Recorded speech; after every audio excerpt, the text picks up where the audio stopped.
is Anonymous, and you're tuned in to Meet the Makers on Rhyzup TV. Bow. Dude. So when I was younger, growing up, my parents were a little religious, and so they didn't really let me listen to music like that. I remember my mom listening to like old school, like she's in love with like 80s style music, so she listened to a lot of that, but I never really paid any attention to that really.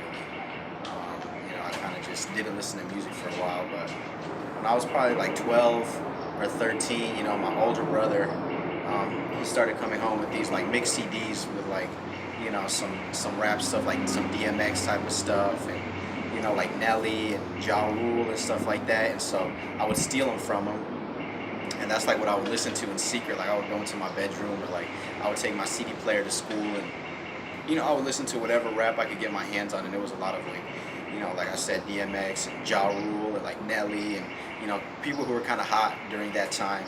That's what I really listened to.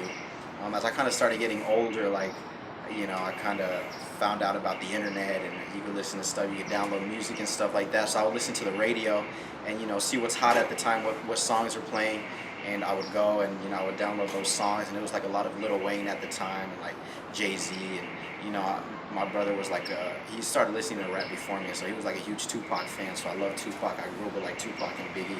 That's how I really got introduced to rap. And like I said, I would listen to whatever rap, hip hop I could get my hands on.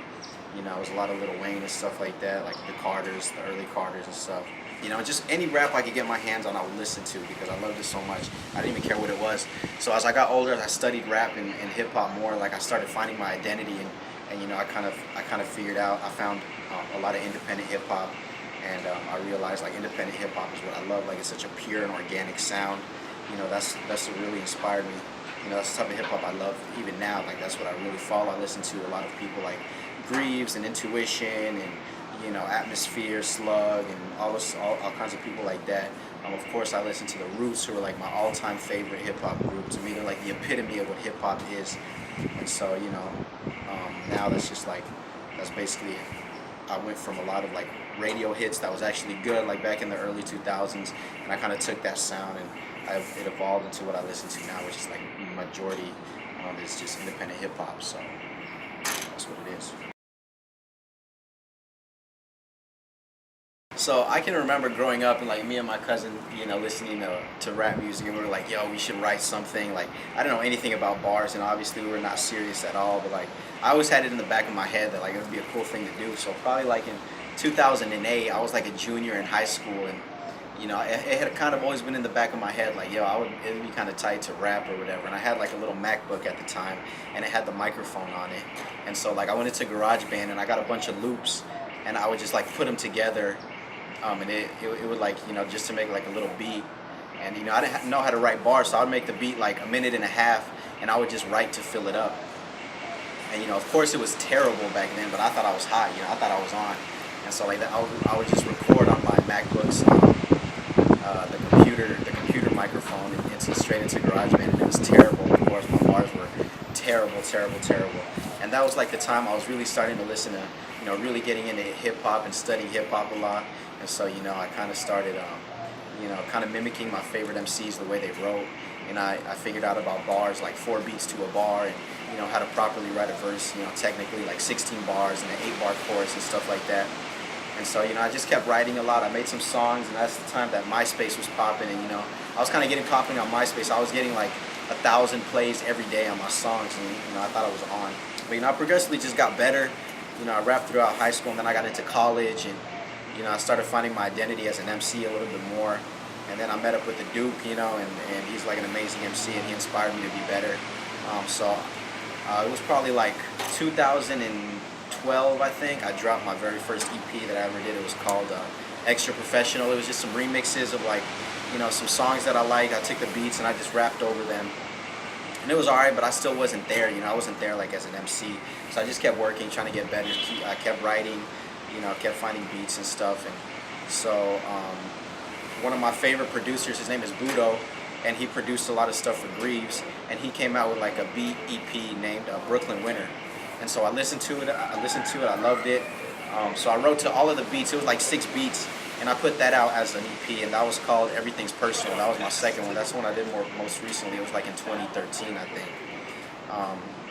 And for me, production is more than it's like 70% of what makes a song good. The other 30% is whatever the MC does, but the production has to be on point first. Um, and so, for me, beats are a big thing. So that whole EP that he did from a producer that I really admired just inspired me to go as hard as I possibly could on these songs, and it turned out all right. And I put that out. Most recently, I started doing this thing called verse a day, where I would write a verse a day to a beat that I liked, and I'll film it and I'll put it on YouTube. And then I had like 10 of them, like 8 to 10 of them, and I was like, yo, I'll just record them and put them out like as a compilation. But like as I started working on it, I kept finding like more beats that I liked, and I would write full length songs.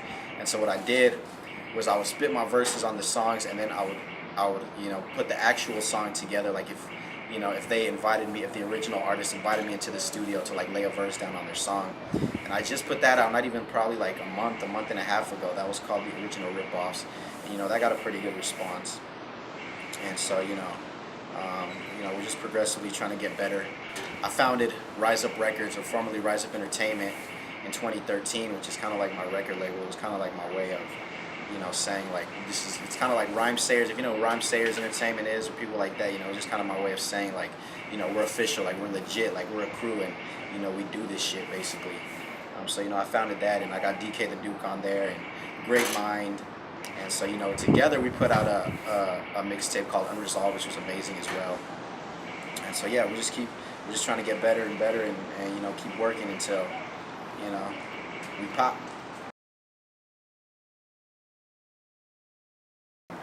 So as of now, like I said, I just put out that Original Ripoffs like a month and a half, so I'm kind of chilling right now. I haven't even really written anything or done anything. But 2014, we're gonna keep working.